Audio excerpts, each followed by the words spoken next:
किसान साथियों, आज की वीडियो में धान की फसल में कल्ले और ग्रोथ कैसे बढ़ाएं, इसके लिए बहुत ही शानदार फार्मूला आज हम आपको बताने वाले हैं। आप भी ये फार्मूला अपना के अपने धान की फसल में ज़्यादा से ज़्यादा कल्ले फुटाव ले पाएंगे, पौधे में हरियाली ले पाएंगे और अच्छी ग्रोथ ले पाएंगे। जितने ज़्यादा कल्ले उतना ज़्यादा पैदावार। सीधा साधा यही तरीका होता है कि ज़्यादा आप कल्ले शुरुआत में ले लीजिए, जिससे आप स्वाभाविक रूप से ज़्यादा उत्पादन भी ले पाएंगे। तो चलिए, ज़्यादा समय हम यहाँ पे नहीं लेते हैं। यहाँ पे हम बहुत सारे तरीके आपको बताएंगे। यह तरीका अपना के आप धान की फसल में कल्ले बढ़ा सकते हैं। तो चलिए, ज़्यादा समय नहीं लेते हैं, जानते हैं वो कौन सा तरीका हमें अपनाना चाहिए। इस तरीके में आपको 4-5 चीज़ों का इस्तेमाल करना है। यहाँ पे हम 2-3 तरीके आपको बताएंगे। तो चलिए वीडियो स्टार्ट करते हैं। इस तरीके में पहला चीज़ आपको इस्तेमाल करना है यूरिया।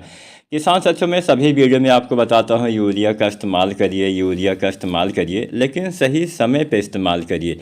अब यहाँ पे यूरिया जो है इस फार्मूले में आपको यूज करना है, लेकिन बहुत सारे किसान साथियों ने यूरिया का इस्तेमाल कर दिया होगा। तो ऐसे में यूरिया आप 10-15 किलो भी प्रयोग कर सकते हैं। अब यह जो तरीका आप अपनाएंगे, यह तरीका धान की रोपाई के 20 दिन बाद से लेके और 40 या अधिकतम 45 दिन तक ही आप अपना सकते हैं। इस फार्मूले में सबसे पहले चीज़ की आवश्यकता पड़ने वाली है यूरिया। तो मान लीजिए आप दूसरी यूरिया डालने वाले हैं, तो उसी यूरिया के साथ आप डाल सकते हैं, या फिर अंतिम यूरिया डालने वाले हैं तो उसके साथ भी आप डाल सकते हैं। तो यहाँ पे किसान साथियों, जैसे कि मैंने बोला, दूसरी यूरिया हम 20-30 दिन पे डालते हैं। तो मान लीजिए आपने यूरिया का इस्तेमाल कर दिया है, तो आप 10-12 किलो 15 किलो यूरिया मिला लीजिए। अगर आपने ना डाला हो तो आप 30-40 किलो यूरिया का इस्तेमाल करिए। पहला चीज़ हो गया यूरिया। अगर डाला है तो आप 10-12 किलो लीजिए, अगर नहीं डाला है तो 30-40 किलो लीजिए। इसके साथ दूसरा चीज़ आपको इस्तेमाल करना है जिंक सल्फेट। जो जिंक सल्फेट आती है 33% वाली, आप 5 किलो से लेकर 7 किलो पर एकड़ के हिसाब से। मैं अपनी सभी वीडियो में पर एकड़ के हिसाब से ही मात्रा बताता हूं। बहुत से लोग कमेंट करते हैं कि आपने यह नहीं बताया कि आपने ये जो खाद की मात्रा है कितने क्षेत्रफल में डालना है। तो मैं लगभग सभी वीडियो में प्रति एकड़ के हिसाब से ही खाद की मात्रा बताता हूं। हो सकता है किसी वीडियो में मैंने यह ना बताया हो कि यहाँ कितने क्षेत्रफल में डाल दीजिए, तो आप यही समझ सकते हैं कि यहाँ 1 एकड़ का मात्रा रहा होगा। तो चलिए, आजकल किसान साथी को अच्छे से पता चल ही चुका है कितनी मात्रा में क्या डालना होता है।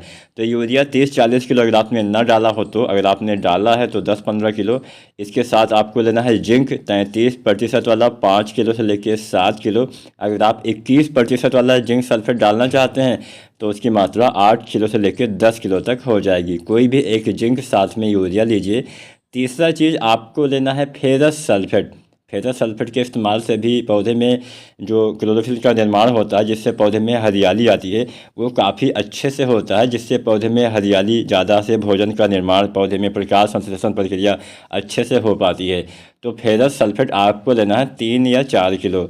इसके साथ आपको लेना है चौथी चीज़ मैग्नीशियम सल्फेट।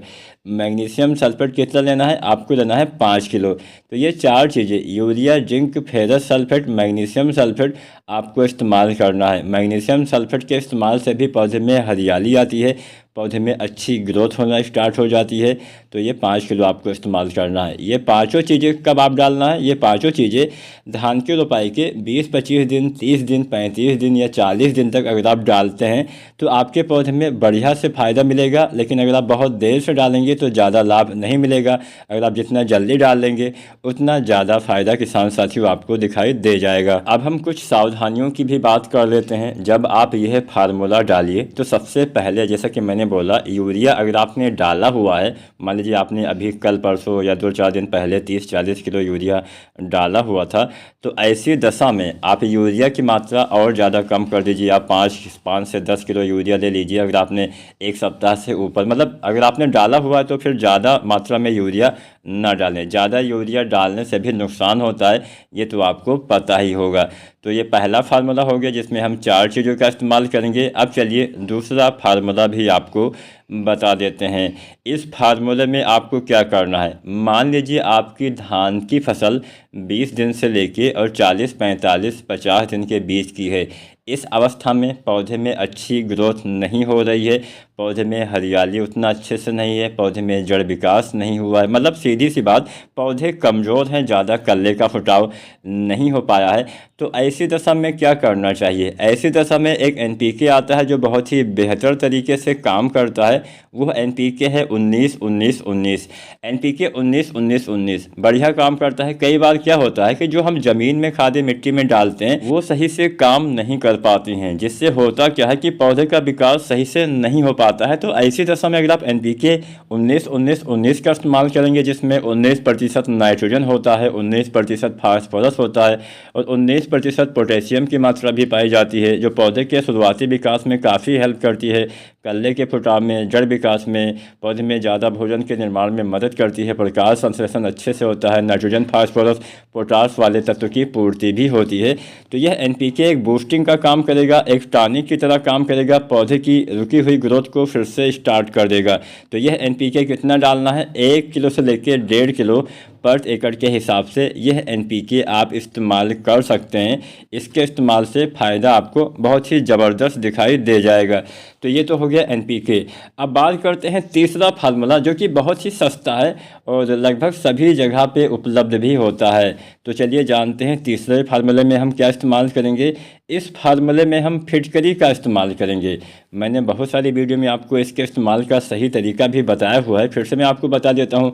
फिटकरी के इस्तेमाल से होता क्या है? फिटकरी के इस्तेमाल से मिट्टी का पीएच वैल्यू कम होता है। मिट्टी का पीएच वैल्यू क्या होता है? मिट्टी का पीएच वैल्यू अगर ज़्यादा होता है तो नुकसान क्या होता है? सबसे पहले आप यह जान लीजिए। अभी जो मैंने ऊपर वाला फार्मूला बताया, जिसमें हम zinc sulphate, ferrous sulphate, magnesium sulphate और यूरिया का इस्तेमाल करने के बारे में हमने जाना था। अगर आपकी मिट्टी का पीएच वैल्यू ज़्यादा होगा, कितना ज़्यादा होगा? 7 से ज़्यादा। अगर 8 है, 8.5 है, 9 है, 10 है, तो ऐसी दशा में अगर आप जिंक सल्फेट डालेंगे काम नहीं करेगा। अगर आप फेरस सल्फेट डालेंगे काम नहीं करेगा। अगर आप मैग्नीशियम सल्फेट डालेंगे काम नहीं करेगा। अगर आप बोरोन डालेंगे काम नहीं करेगा। ये जो सूक्ष्म तत्व होते हैं, ज़्यादा पीएच होने की वजह से ये अघुलनशील हो जाते हैं, मतलब मिट्टी में मौजूद रहते हैं लेकिन आपके पौधे के लिए उपलब्ध नहीं हो पाते हैं। तो खासकर ये सूक्ष्म तत्व बहुत जल्दी अघुलनशील हो जाते हैं। तो ऐसी दशा में अगर आप फिटकरी का इस्तेमाल करते हैं तो मिट्टी का पीएच वैल्यू कम होता है। जब मिट्टी का पीएच वैल्यू कम होता है तो आपके पौधे में वही जो आपकी मिट्टी में अघुलनशील तत्व पहले से मौजूद है, अगर आपने कभी जिंक डाला था, कभी आपने फेरस, कभी आपने मैग्नीशियम, कभी मैग्नीट डाला था, कभी बोरोन डाला था, कभी सल्फर वगैरह डाला था, तो होता क्या है कि मिट्टी में वो तो पड़ा है लेकिन आपके पौधे अभी तक ले नहीं पा रहे थे। तो जब आप फिटकरी का इस्तेमाल करेंगे अपने ज़मीन में तो ये वही अघुलनशील तत्व पौधे के लिए दोबारा से उपलब्ध होने लगेगा। आप देखेंगे कि आपके पौधे में फिर से ग्रोथ होना स्टार्ट हो गई, बिना कुछ खाद डाले, केवल फिटकरी के इस्तेमाल से ही आपके पौधे में अच्छे से ग्रोथ होना स्टार्ट हो गई, अच्छे से कल्ले निकलना, पौधे की अच्छी बढ़वार, हरियाली, ये तमाम चीज़ें आपको दिखाई दे जाएंगी। और एक तरह से फंगिसाइड का भी कहीं ना कहीं काम करता है, फंगस से भी आपके पौधे को, आपके पौधे की जड़ों को बचाने वाला काम करता है। लेकिन अब सवाल यह आता है कि आखिर ये इतना सस्ता है तो क्या सभी लोग इसका इस्तेमाल कर सकते हैं? बिल्कुल नहीं। सभी किसान साथी फिटकरी का इस्तेमाल अपने खेत में नहीं कर सकते हैं। केवल उन्हीं किसान साथियों को फिटकरी का इस्तेमाल करना है जिनकी मिट्टी का पीएच वैल्यू ज़्यादा है, 7 से ज़्यादा है। अगर 7 है तो भी मत डालिए, अगर 7 से ज़्यादा है, 8 है, 9 है, 8.5 है, 8.25 है, जितना भी हो, 7 से ज़्यादा होना चाहिए। 7 से कम है तो मत डालिए, 7 है तो भी मत डालिए, 7 से ज़्यादा है तो ही फिटकरी का इस्तेमाल आप करिए। फिटकरी के इस्तेमाल, अगर मान लीजिए पीएच वैल्यू कम है और आप फिटकरी का इस्तेमाल करेंगे, और ज़्यादा कम होने से और ज़्यादा नुकसान हो जाएगा। तो चलिए जानते हैं कैसे फिटकरी हम डाल सकते हैं। तो फिटकरी डालने का सबसे बढ़िया तरीका होता है, जब आप अपने धान में सिंचाई करने वाले होते हैं या फिर किसी भी फसल में जब आप सिंचाई करने वाले होते हैं, खासकर धान की ही बात करते हैं, तो जब धान में आपको पानी लगाना हो तो जहाँ पे पानी गिरता है, ट्यूबवेल का जहाँ पे मेन पानी गिरता है, जहाँ से पूरे खेत में पानी जाता है, उसी जगह पे नाली में आपको जो फिटकरी है, आपको 1 या 1.5 किलो के आसपास, अगर मान लीजिए पीएच वैल्यू 8 है, 8.25 है, तो आप 1 किलो लीजिए, 8 से भी ज़्यादा है तो 1.5 किलो लीजिए, और किसी कपड़े में, सूती कपड़े में या फिर जो टाट काट वाली बोरियाँ आती हैं उसमें आप या फिर किसी भी पुराने चीज़ में आपको कपड़े में ही लपेट के रख देना है और जहाँ पे पानी जाता है वहीं पे आप रख देंगे तो धीरे धीरे पानी जो है मतलब फिटकरी जो है पानी के साथ घुल के पूरे खेत में फैल जाएगा। यह तरीका काफ़ी बेस्ट तरीका होता है।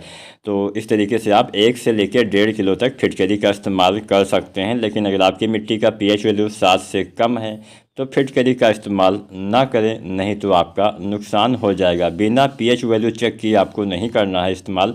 पीएच वैल्यू चेक करने के लिए पीएच मीटर 250 से 500 रुपये के बीच में आपको अच्छी क्वालिटी के देखने को मिल जाते हैं।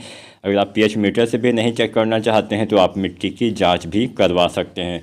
तो यहाँ पे जो हमने तरीके बताए, फिटकरी का इस्तेमाल भी आपको शुरुआती समय में ही करना है, 50 दिन के अंदर करेंगे तो ज़्यादा लाभ मिलेगा।